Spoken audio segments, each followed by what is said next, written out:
আসসালামু আলাইকুম।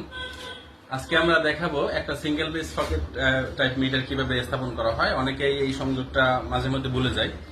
তো এটা হলো একটা single base socket type meter. এই মিটারগুলো মূলত 7 কিলোওয়াট বা তার বেশি ঊর্ধ্বে লোডের ক্ষেত্রে ব্যবহার করা হয়। মিটারগুলো খুবই ভালো এবং অনেক হাই কোয়ালিটি সম্পন্ন মিটার। তো আমরা এই মিটার স্থাপনের পূর্বেও আমাদের মূলত সকেট কানেকশন করতে হয়। এই বোর্ডে যে সকেটটা বসানো থাকে সেই সকেট আমি একটু খুলতেছি, সবাই একটু দেখবেন। এটা হলো আমাদের এই সকেট।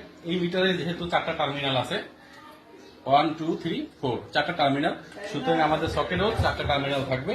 এই সেই সকেট যেখানে 4টা টার্মিনাল আমরা দেখতে পাচ্ছি। এই 4টা টার্মিনালের এই বাম সাইড হলো, এটা হলো মেইন পয়েন্ট, এখান থেকে আমাদের সার্ভিস তার ঢুকে। এটার বাম সাইড হলো সোর্স সাইড, আর এটা ডান সাইড নিউট্রাল সাইড।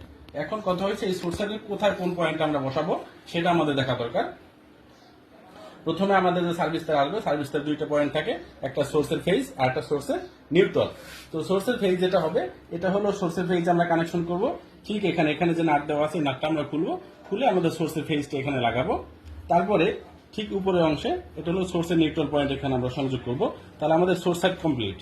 এরপর আমরা দেখবো যে নিউট্রাল সাইড আছে আর হলো লোড সাইড। লোড সাইডে যে নিউট্রাল এবং ফেজ আমরা দুটো কানেকশন করব।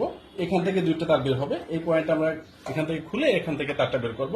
তো আলটিমেটলি এই যে নিচে যে অংশটা আছে, এখানে দেখতে পাচ্ছি আমাদের লোড সাইডের ফেজটা এখানে বসবে, আর লোড সাইডের নিউট্রাল পয়েন্ট আমরা এখানে কানেকশন করব। তাহলে আমাদের তারের সংযোগটা হয়ে গেল। এবার আমরা মিটারটা স্থাপন করব। এখানে খেয়াল করতে হবে, মিটারের এটা হচ্ছে ফ্রন্ট সাইড, এই যে লেখাটা আছে এটা হচ্ছে সামনে থাকবে, এটা পিছনে থাকবে। তো এভাবে আমরা বোর্ডে যখন আমরা সকেটে স্থাপন করব, পরে মিটারটা আমরা বসাবো এখানে। তো ঠিক এভাবে আমরা মিটারটা স্থাপন করতে পারলে আমাদের মোটামুটি কানেকশন শেষ হয়ে গেছে। এভাবেই মূলত একটা single phase socket type meter স্থাপন করতে হয়।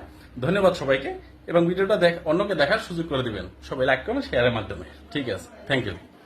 অসংখ্য ধন্যবাদ জাহিদ ভাইকে, খুব সুন্দরভাবে আমাদেরকে নতুন একটা বিষয় আমাদেরকে জ্ঞান দিয়েছেন, এবং কি যারা এই ভিডিওটা দেখবেন ও দেখার নিজেরাও দেখবেন, অন্যকে দেখার সুযোগ করে দিবেন, তাহলে বিষয়টা মাথায় থাকবে। তো সবাই দেখে ইনশাল্লাহ আমাদেরকে আরো যাদের নতুন করে ভিডিও আপনাদেরকে আমরা উপহার দিতে পারি বিভিন্ন বিষয়। হ্যাঁ, ইনশাল্লাহ নেক্সট টাইম অন্য কোনো বিষয় নিয়ে আবার আসবো। সবাইকে ধন্যবাদ জানিয়ে আজকের মতো এই ভিডিওটি এখানে শেষ করলাম। ধন্যবাদ। ধন্যবাদ আপনাকে।